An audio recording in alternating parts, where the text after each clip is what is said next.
Viwe basi, mimi kwanza nataka niseme asante sana kwa watu wa Nakuru na Narok kwa kutukaribisha hapa katika Special Economic Zone yetu ya Naivasha. Hapa nilikuwa mwisho wa mwaka uliopita, na nilisema wakati huo nitarudi hapa tarehe 24 April. Si ndio? Hiyo ndio siku ya leo, si ndio? Na nimefika hapa leo kwa sababu siku hiyo nilitoa certificate kwa kampuni 5 ambazo walikuwa wamekubali kuegeza katika Special Economic Zone hii ya Naivasha. Leo nafurahi ya kwamba nimefika hapa kufungua Jumbo AAA Special Economic Zone, mahali watakuwa wanauza magari kutoka nchi ya Japan. Sasa wale mumekuwa mkiagiza gari kutoka Japan, mkitumia madola, mkitumia yen na currencies zingine, hakuna haja tena ya kusumbuka na Japan. Sasa magari itakuwa inapatikana Naivasha, na hakuna haja tena ya kutafuta currency ingine, itakuwa inauzwa na shilingi ya Kenya. So unaona tumesonga. Mambo ya kusumbuana na dola, mambo ya kwenda kuhangaika kutafuta yen, sijui kutafuta currency gani, hakuna haja. Utauza ng'ombe yako, ukuje hapa, upate gari kwa shilingi ya Kenya. Tunaelewana jameni? Mimi nashukuru sana kampuni ya Jumbo AAA kwa sababu ya kutimiza ahadi yao. Mimi nataka niwaambie watu wa Nakuru County. Nilisema mwaka 1.5 iliyopita katika campaign ambayo ilikuwa hapa, kulikuwa na watu wengi walikuwa wanauziwa propaganda nyingi eti tukichaguliwa hii Special Economic Zone na city ya Naivasha itapelekwa huko Dongo Kundu. Vile niliwaeleza, sisi ndio tutafanya kazi ya muhimu katika city hii ya Naivasha na county yetu ya Nakuru, na leo mnaona ya kwamba hiyo kazi tumeanza kutimiza. Wale wenye propaganda tumekuja hapa ili tuwaibishe kwamba propaganda yenu haina maana katika taifa letu la Kenya. Naivasha Special Economic Zone, hii industrial city yetu, imekuwa sasa ya kwanza kwenye taifa la Kenya baada ya Athi River. Imekuwa ya kwanza kwa serikali ya Kenya kuifungua rasmi kwa biashara. Hapa sasa tutaendesha biashara ya magari, na nimetangaza ya kwamba mbali na kampuni hii tuko na kampuni zingine 5. Baadaye tutaongezea, na kwa sababu tunaona siku ya usoni ya Special Economic Zone hii ya Naivasha ni kubwa. Pia mbali na ile ardhi tuko nayo hapa, Ijumaa iliyopita tulikamilisha kama serikali kununua ekari zingine 5,000 ambayo itafanyika kama special economic zone, kuongezea ile ardhi iko hapa Naivasha. Vile vile hapa Naivasha ndio mahali ambapo tutakuwa tunatengeneza magari ile inaitwa electric vehicles, magari ambayo haitumii petroli, haitumii diesel, inatumia umeme ama inatumia electricity. Nyinyi mumeona gari kama hiyo? Bado? Sasa mambo mtaona hivi sasa hivi karibuni mtakuwa mnaendesha gari hapa haina engine. Ni maona gari haina engine, lakini inatembea kama risasi, na kwa sababu inatumia stima, una charge kama ile una charge simu. Sasa utakuwa una charge gari, unaweka inalala kwa charge, kesho asubuhi unapiga moto, unasonga. Hakuna kwenda kwa petrol station, hakuna kusumbuliwa kwenda kununua plugs, hakuna kutafuta mechanic sijui ya kuhangaika na nini. Wewe kazi yako ni kuweka kwa charger, ukiamuka unasonga. Ni mnanielewa? Na mtasikia siku ya kutengeneza budget siku ya budget mwezi wa 6 tutatangaza mpango kamili ambayo itaturuhusu kuagiza magari 1,100 ya kwanza ambayo itakuwa inatumia stima na haitumii petroli. Nyinyi mnajua sasa Kenya tunatumia shilingi bilioni 65 kila mwezi kuagiza petroli na diesel. Bilioni ngapi? 65. Nyinyi mnajua vile bilioni inahesabiwa? Unajua vile ya kuandika bilioni 65, unajua naandikwa zero ngapi? Unaandika zero mpaka unapumzika kidogo, alafu unaendelea tena kuandika. Tunaelewana? So hiyo pesa nyingi tunatumia kuagiza petroli na kuagiza diesel, ambayo pia inaharibu mambo ya mazingira yetu. Ndio tunakosa mvua saa zingine, ndio tunakuwa na mafuriko saa zingine, ndio tunakuwa na kiangazi saa zingine. Sasa kwa sababu ya hiyo mpango mmesikia ya climate change, sasa hapa Naivasha ndio tutaanzisha mahali ya kuunda magari ya stima ambayo haitumii petroli ama diesel. Na vile nimekuja kuanzisha hii ya Jumbo, mimi nitarudi hapa either mwisho wa mwaka huu ama mapema mwaka ujao nikuje nifanye hiyo kazi, kwa sababu ni ahadi yetu na tunataka kubadilisha Kenya. Na Kenya haiwezi kubadilika tu kwa maneno matupu, inabadilishwa kwa mpango, kwa taratibu na kwa miradi. Tunaelewana jameni? Leo vile vile nimekuja hapa niwatangazie.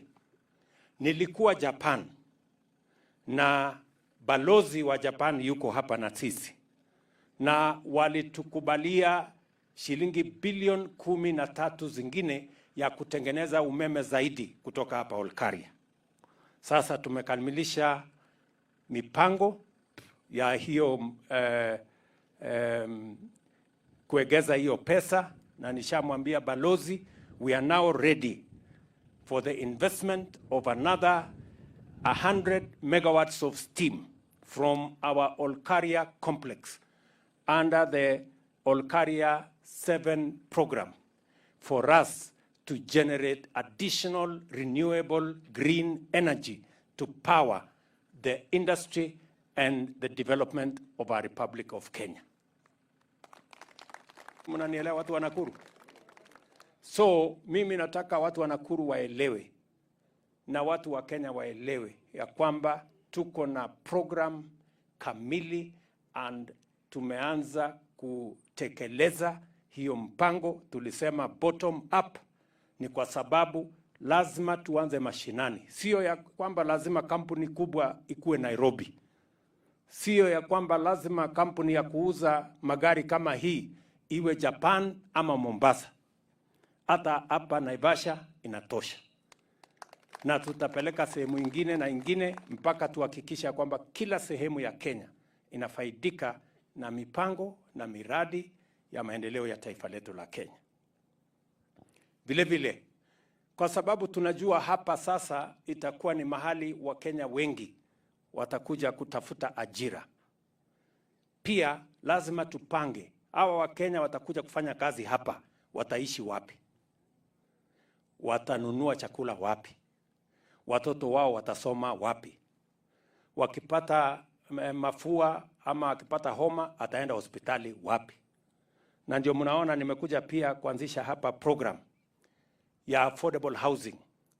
Hapa tunajenga nyumba 1,100.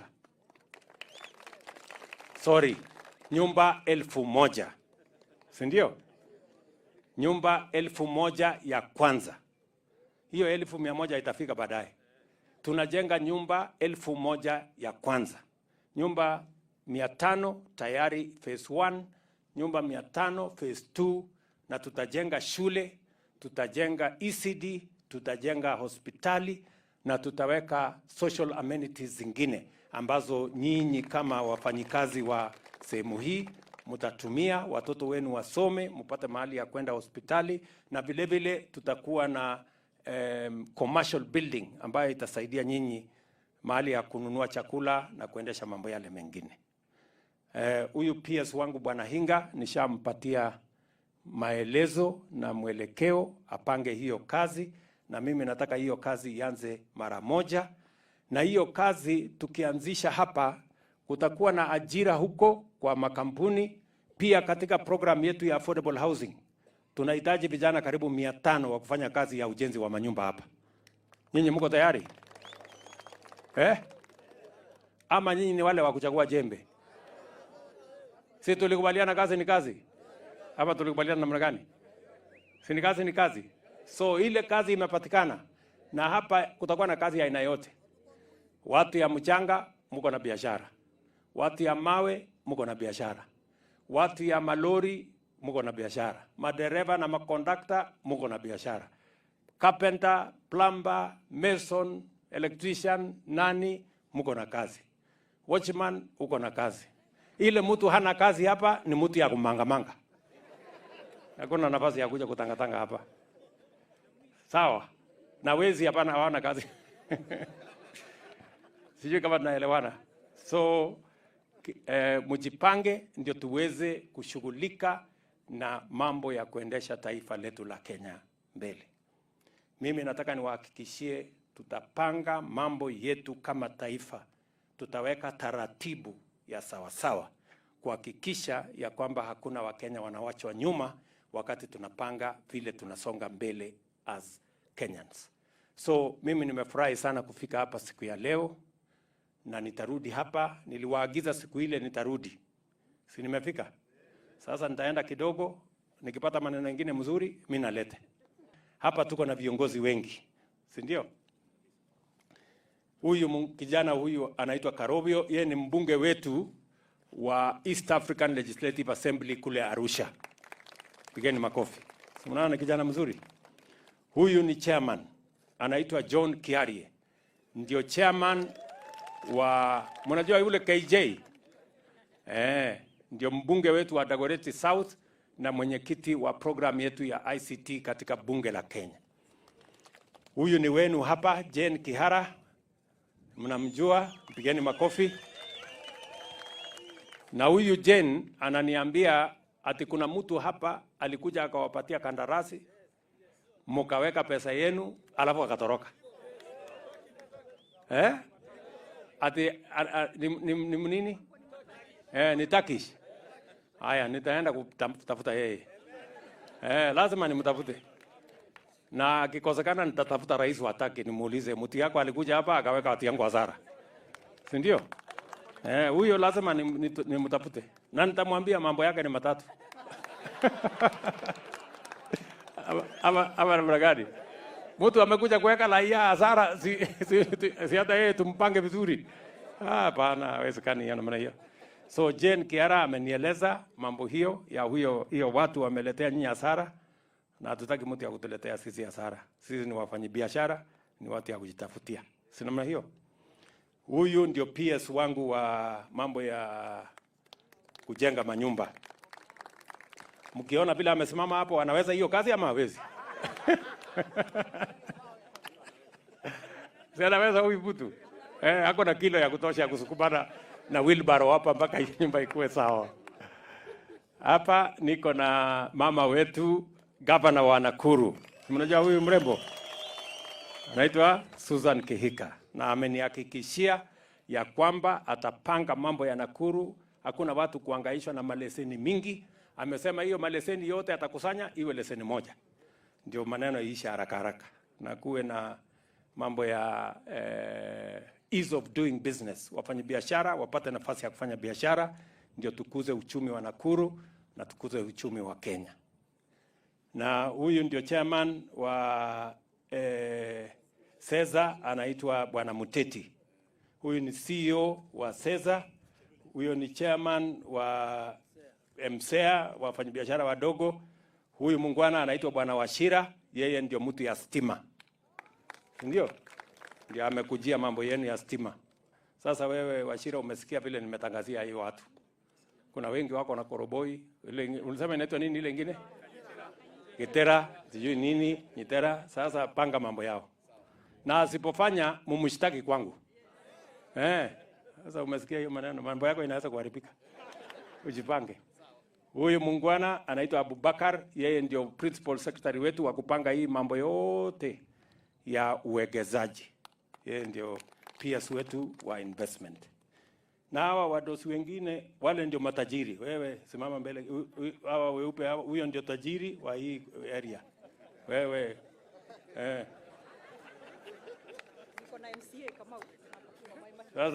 these are our good friends. They are the people who have brought this great investment, and the community here is truly appreciative. Ndio? Sawa sawa. Na hawa wengine ni watu wakubwa hawa watu wote. Na tuko na MCA wetu hapa. Wapi MCA? Bwana Kamau, simama hapa. Huyu ndio kiongozi wetu wa hapa.